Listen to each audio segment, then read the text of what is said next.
Welcome dear rockets, कैसे हैं आप सभी। आइए देखते हैं मॉन्स्टर सीरीज का पार्ट 37। पिछले पार्ट्स के लिंक्स डिस्क्रिप्शन में है, उनको जाकर देखिए और फिर बताइएगा आपको पार्ट्स कैसे लगे। तो पिछले पार्ट के एंड में हमने देखा कि जो जे था ना, वो ली के लिए पिज्जा लेकर गया था जब वो जेल में था। उसी तरह अब ली भी जे को जेल में देखने आता है और वो भी पिज्जा लेकर आता है। तो इस पार्ट में दिखाते हैं कि ली पूछता है, अरे अंकल ये आपके सर पे चोट कैसी? अरे मेरे अंकल का सर फोड़ने की यहाँ हिम्मत किसकी हो गई? इस तरह दोस्तों ड्रामा करता है और ये जे आराम से पिज्जा खाने लग जाता है। ली कहता है कि आपकी प्यारी सी जो कंपनी है ना बी वर्ड, उसकी नैया तो मैं डुबो के रहूंगा उसका दिवाला मतलब मैं निकाल के रहूंगा। बेटा ये कहाँ के सपने देख रहे हो? कुछ देर में मैं बाहर निकल जाऊंगा और फिर तुम्हारा इतना बुरा हाल करूंगा कि तुम सोच भी नहीं सकते, इसलिए जरा सावधान रहो। पर दोस्तों ली उसको और चिढ़ाता है तो जे परेशान होकर अपने सेल में वापस आ जाता है। वो बहुत ही टेंशन में होता है वैसे, और दीवार पर सीधे पंच करने लग जाता है कि ये सारी चीजें उस एंड्रयू की वजह से हुई है, उसे तो मैं सबसे पहले मारूंगा। अगले दिन दोस्तों नाथन और चेयरमैन की वाइफ शेयर होल्डर्स मीटिंग के लिए बिल्कुल तैयार होते हैं, मस्त सज धज के जाते हैं। आज वो फाइनल मीटिंग है ना, क्योंकि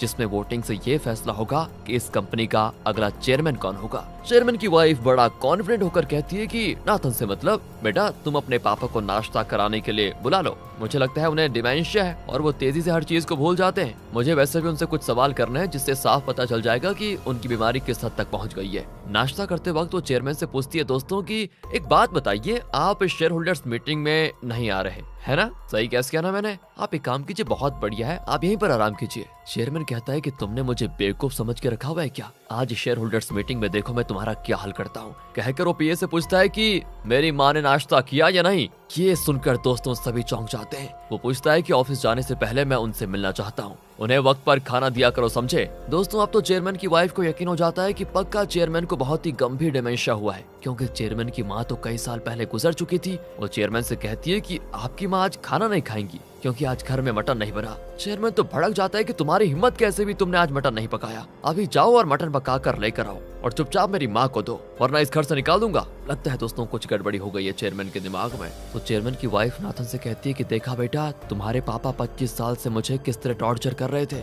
अब उन दोनों के जाने के बाद भी चेयरमैन अपनी माँ को देखने की जिद कर रहा होता है। तो पीए कहता है कि सर ये आप क्या कर रहे हैं? आपकी माँ तो 20 साल पहले गुजर गई थी। चेयरमैन दोस्तों गुस्से में पीए का शर्ट पकड़कर उसको खूब सुनाता है कि कल रात मैंने अपनी माँ को गुड नाइट कहा था, तुम्हें याद नहीं है क्या? तब तो वो ठीक थी और तुम्हें क्या बकवास कर रहे हो? पीए समझ जाता है कि बस गए चेयरमैन काम से, मेमोरी लॉस हो गया उनको। एंड वो तुरंत डॉक्टर को कॉल करता है जो घर आकर उसे एक इंजेक्शन देता है और कहता है कि ये डिमेंशिया नहीं है, असल में आपके दिमाग में बहुत परेशानी और टेंशन है और ऊपर से आप जो गलत मेडिसिन ले रहे थे ये उसी का साइड इफेक्ट भी है। उनके जाने के बाद चेयरमैन एंड्रयू से पूछता है कि तुमने मेरी वाइफ का वो वीडियो किसी को दिखाया तो नहीं? एंड्रयू कहता है कि दिखाया तो था, पर सिर्फ कुछ शेयर होल्डर्स को दिखाया था ताकि वो हमारे पक्ष में वोट दे। चेयरमैन कहता है कि ठीक है, लेकिन किसी और को वो वीडियो मिलना नहीं चाहिए। अगर वो वीडियो लीक हुआ तो कंपनी को भारी नुकसान होगा, याद रखना इस बात का। एंड्रयू कहता है कि ठीक है, आप आराम कीजिए, शाम को शेयर होल्डर्स मीटिंग के लिए तैयार रहिएगा। फिर दोस्तों ऑफिस में हमेशा की तरह चेयरमैन की वाइफ और नाथन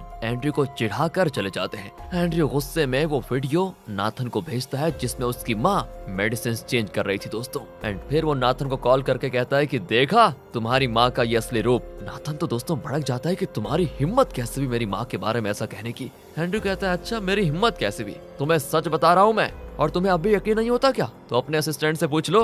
उसका असिस्टेंट भी कहता है कि सर ये सच है, हमने मेडिसिन चेंज किए थे और एंड्रयू ने किसी सीक्रेट कैमरा के जरिए ये रिकॉर्ड भी कर लिया था। एंड्रयू कहता है कि अब तो हो गए ना तसल्ली, जल्दी मेरे केबिन में आ जाओ। नाथन बड़ी टेंशन में होता है कि आज शेयर होल्डर्स मीटिंग भी है और इस वक्त ऐसे वीडियो का लीक होना नहीं, ये बिल्कुल ठीक नहीं हो रहा। इसलिए वो तुरंत एंड्रयू से मिलने जाता है। एंड्रयू कहता है कि आओ बैठो, अगर तुम नहीं चाहते कि ये वीडियो लीक हो तो बी वर्ड के अपने शेयर्स मेरे नाम कर दो। कहकर दोस्तों वो उसको एग्रीमेंट देता है, पर वो एग्रीमेंट पढ़कर कहता है कि तुम ये वीडियो कभी लीक नहीं करोगे क्योंकि उससे डोडो ग्रुप का इमेज पूरी तरह से खराब हो जाएगा और पापा तुम्हें ये कभी करने नहीं देंगे, इसलिए भाड़ में क्या तुम्हारा ये एग्रीमेंट। कहकर दोस्तों वो चला जाता है। एंड्रयू यहाँ सीधे चेयरमैन को कॉल घुमाता और पूछता है क्या मैं शेयर होल्डर्स मीटिंग में ये वीडियो दिखा दूं? चेयरमैन कहता है कि बेवकूफी मत करो, ये मेरा मामला है, मैं हैंडल कर लूंगा इसको, तुम बीच में मत पड़ो वरना प्रॉब्लम और हो जाएगी और कुछ भी नहीं। ठीक है पापा, लेकिन मुझे बी वर्ड के शेयर्स खरीदने के लिए एक बड़ी रकम चाहिए। चेयरमैन कहता है कि ठीक है, मैं तुम्हें फंड ट्रांसफर कर दूंगा। अब दोस्तों यहाँ नाथन की टेंशन बढ़ जाती है। नाथन अपने असिस्टेंट के साथ टेंशन में घूम रहा होता है, तब असिस्टेंट उसके सर पर एक और पहाड़ तोड़ देता है कि सर एंड्रयू ने सीक्रेटली कुछ शेयर होल्डर्स को बुलाकर वो वीडियो दिखा दिया।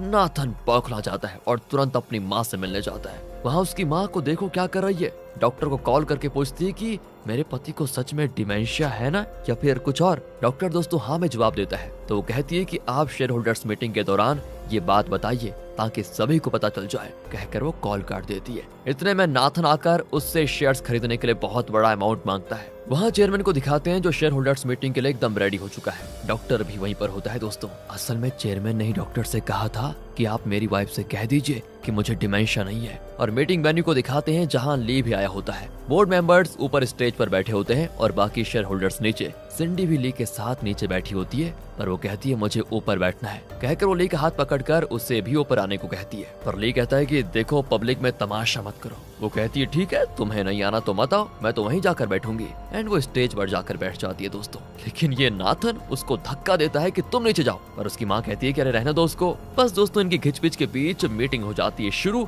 और नाथन का असिस्टेंट बताता है कि हम नए चेयरमैन को इलेक्ट करने वाले हैं। अगर आप एंड्रयू के खिलाफ वोट करना चाहते हैं तो अब कर सकते हैं, लेकिन उससे पहले हमारी टेम्पररी चेयरमैन यानी चेयरमैन की वाइफ आपसे बात करेंगी। और दोस्तों अब चेयरमैन की वाइफ बोलना शुरू करती है। वो कहती है कि ये हमारी 32nd शेयर होल्डर्स मीटिंग है। मेरे पति की दिमागी और शारीरिक हालत बहुत ही खराब है, उन्हें डिमेंशिया है और वो उठकर चल फिर भी नहीं पाते।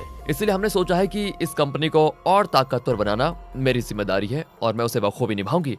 दोस्तों इस तरह झूठ पे झूठ बोली जा रही होती है। दूसरी ओर आ जाइए जेल में तो यहाँ जे पागलों की तरह बार बार कहता है कि एंड्रयू को मैं छोड़ूंगा नहीं, उसे तो मैं इतनी बुरी मौत दूंगा कि वो सोच भी नहीं सकता। एंड तब उसे खाना देने के लिए उसका बॉडीगार्ड आता है। वो दरवाजे पर एक बड़े होल से खाना देता है जिसको देखकर तो लगता है कि जे आसानी से इसमें बच निकल सकता है। खैर छोड़िए, ये डायरेक्शनल मिस्टेक लग रही है डायरेक्टर की, कोई बात नहीं। तो यहाँ जे कहता है कि तुम किसी तरह नील को कांटेक्ट करने की कोशिश करो, मेरे पास एक मस्त प्लान है जो सिर्फ नील के जरिए पूरा हो सकता है। एंड यहाँ आ जाइए दोस्तों, चेयरमैन की वाइफ अपने लिए वोट मांगने की कोई कसर नहीं छोड़ती और पॉलिटिकल इलेक्शन जैसा भाषण देकर वो आकर वहाँ बैठ जाती है। फिर होती है वोटिंग शुरू। लेकिन वोटिंग शुरू करने से पहले एक आदमी आकर कहता है कि चेयरमैन आ रहे हैं। एंड यहाँ चेयरमैन की वाइफ को लगता है झटका। इतने में पीए चेयरमैन को व्हील चेयर में बैठाकर वहाँ पर लेकर आता है। चेयरमैन की वाइफ तो तुरंत जाकर कहती है कि अरे तुम्हारी तबीयत तो कितनी खराब है, तुम यहाँ पर क्यों आ गए। वो शेयर होल्डर से भी कहती है कि कोई इन्हें उठाकर स्टेज पे बैठा दो प्लीज। और तब चेयरमैन उठ खड़ा होता है और एकदम से शान से स्टेज पर चढ़ता है और वहाँ पर बैठे सारे शेयर होल्डर्स खड़े हो जाते हैं, सभी एकदम शॉक मोड में। चेयरमैन कहता है कि मेरे बारे में कई अफवाहें फैली हुई है, प्लीज उन पर विश्वास ना करें। एंड चेयरमैन की वाइफ दोस्तों एक बार फिर सदमे में आ जाती है और सदमे में ही सबके सामने कहती है कि देखिए इन्हें डिमेंशिया है इसलिए इनको कुछ याद नहीं रहता। चेयरमैन बने रहने के लिए अब इनके पास कोई काबिलियत नहीं है, ये कंपनी को नहीं संभाल पाएंगे अब। चेयरमैन कहता है कि अच्छा तुम इतने महीनों से चेयरमैन हो तो इस कंपनी ने थोड़ी भी तरक्की क्यों नहीं की।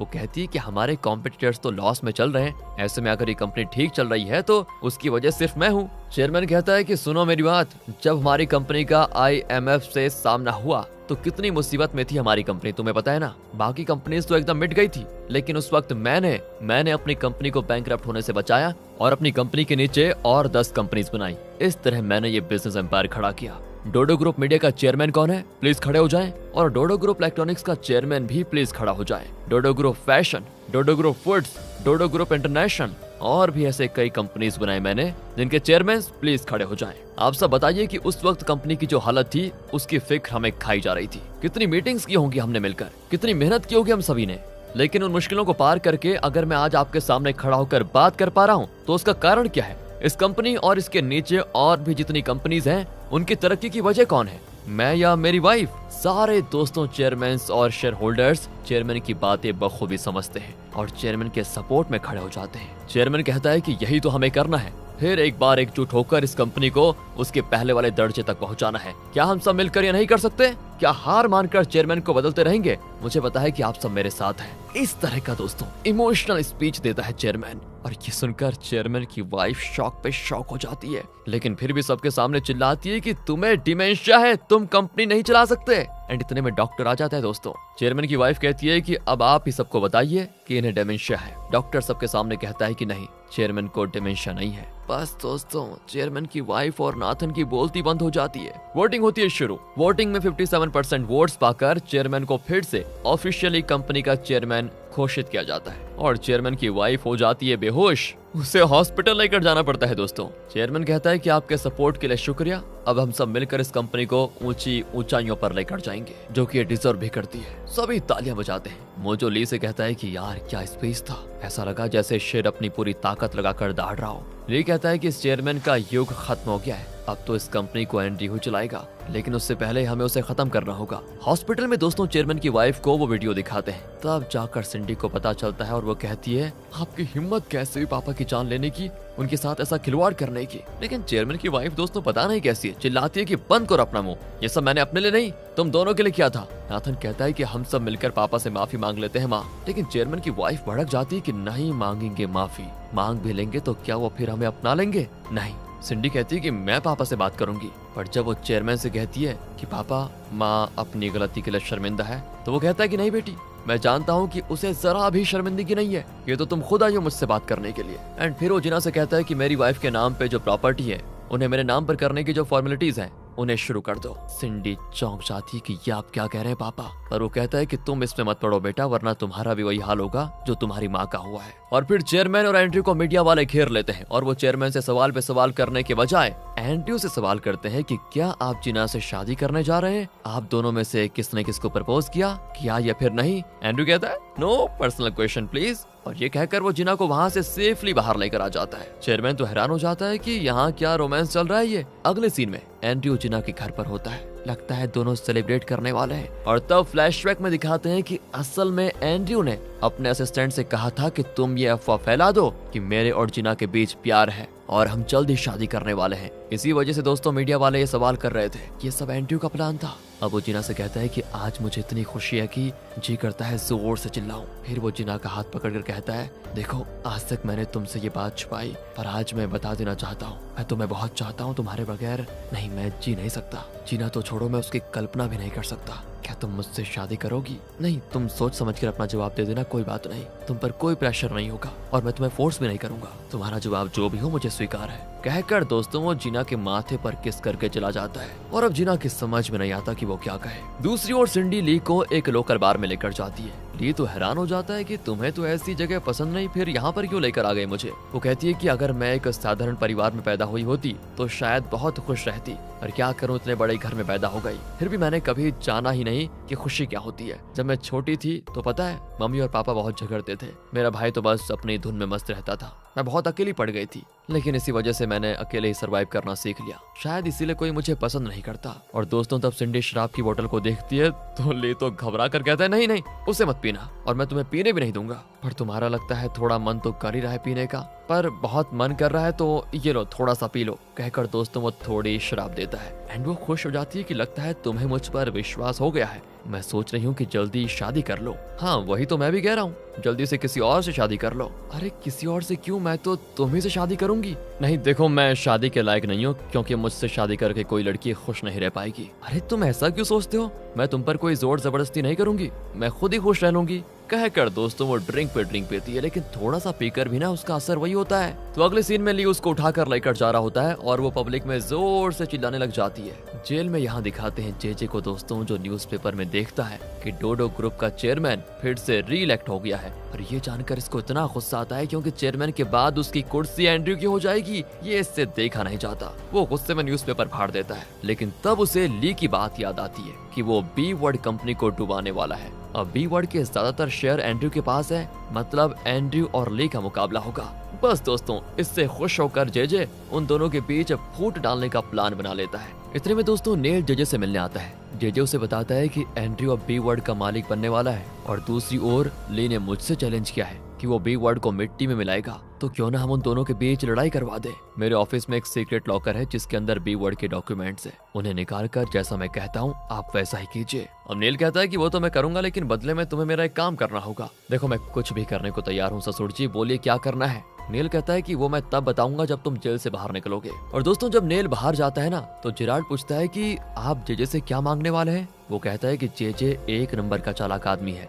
लेकिन उससे मुझे कोई फायदा तो नहीं हो रहा। वो बस अपने स्वार्थ की सोचता है। मुझे बस अपनी बेटी को इससे बचाना है। मैं उसे मेरी बेटी को डाइवोर्स देने के लिए कहूंगा, यही होगी मेरी मांग। दूसरी ओर एंड्रयू और ली की मीटिंग होती है। एंड्रयू पूछता है कि शिपिंग कॉन्ट्रैक्ट के सिलसिले में आपकी कंपनी ने फंड अमाउंट का आधा हिस्सा देने का वादा किया था, उसका क्या हुआ? ली कहता है कि देखो, हमारी चाइनीज कंपनी ने फैसला किया है कि हम आधा नहीं पूरा अमाउंट एक साथ देंगे, लेकिन काम खत्म होने के बाद, मतलब उस कॉन्ट्रैक्ट का पूरा खर्चा तुम्हें उठाना होगा और जब काम पूरा हो जाएगा तो हम तुम्हें फुल अमाउंट ट्रांसफर कर देंगे। एंड्रयू घबरा जाता है क्योंकि इतना बड़ा अमाउंट अपनी तरफ से इन्वेस्ट करके अगर बाद में वो फेल हो गया तो क्लाइंट एक पैसा नहीं देगा। तो वो ली से कहता है कि फिर तो बड़ी मुश्किल हो जाएगी, क्या कोई और रास्ता नहीं है? ली कहता है कि देखो, अभी भी कॉन्ट्रैक्ट लेने के लिए कई कंपनीज की लाइन लगी हुई है, अगर तुमसे नहीं होता तो कह दो, मैं किसी और से बात कर लूंगा।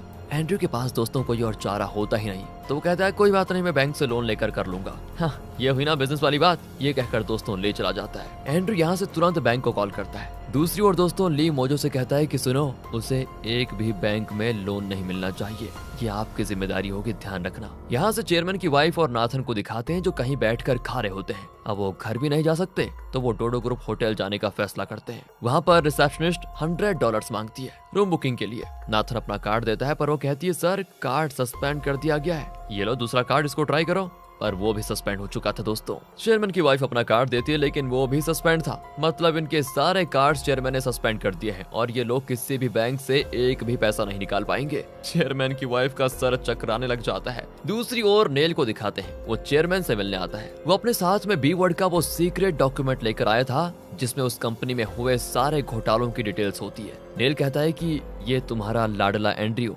इसने जेजे के साथ मिलकर वो सब किया जो तुमने भी अपने नए बिजनेस को शुरू करने के लिए किया था। Money laundering, tax aviation, illegal lobbying, एक चीज नहीं छोड़ी इसने। है तो तुम्हारा ही खून, इसलिए तुम ही पर गया है और अब ये जेजे से बी वर्ड को पूरी तरह खरीद भी चुका है। अगर तुम चाहते हो कि ये बात किसी को पता ना चले तो मुझे तुम्हारी प्रॉपर्टीज चाहिए, एक तो वो गोल्फ कोर्स और दूसरा तुम्हारी एक छोटी कंपनी। अगर तुमने मना किया ध्यान से सुनना, तो मैं प्रूफ के साथ इसे मीडिया को दे दूंगा। फिर तुम्हारा शिकार करने के लिए इतने लोग आएंगे कि तुम सोच भी नहीं सकते। दोस्तों चेयरमैन मान जाता है क्योंकि फ्यूचर में एंड्रयू उस कंपनी का चेयरमैन बनने वाला है, इसलिए उसका इमेज खराब नहीं होना चाहिए। एंड्रयू नेल की बात नहीं मानना चाहता, इसलिए दोस्तों चेयरमैन नेल की शर्त मान लेता है। दूसरी ओर दिखाते हैं ली को। उसको एक ऑडियो मैसेज आता है जिसमें एंड्रयू, जेजे और बॉडीगार्ड की बातें रिकॉर्ड की गई थी। वो भी कब की पता है? जब जेजे और एंड्रयू वैक्सीन का फॉर्मूला डिकोड करवा रहे थे, तब एंड्रयू ने कहा था कि हम साइंटिस्ट फ्रेडी का कत्ल करवा कर उसका इल्जाम ली पर लगा देंगे क्योंकि मुझे उससे सख्त नफरत है।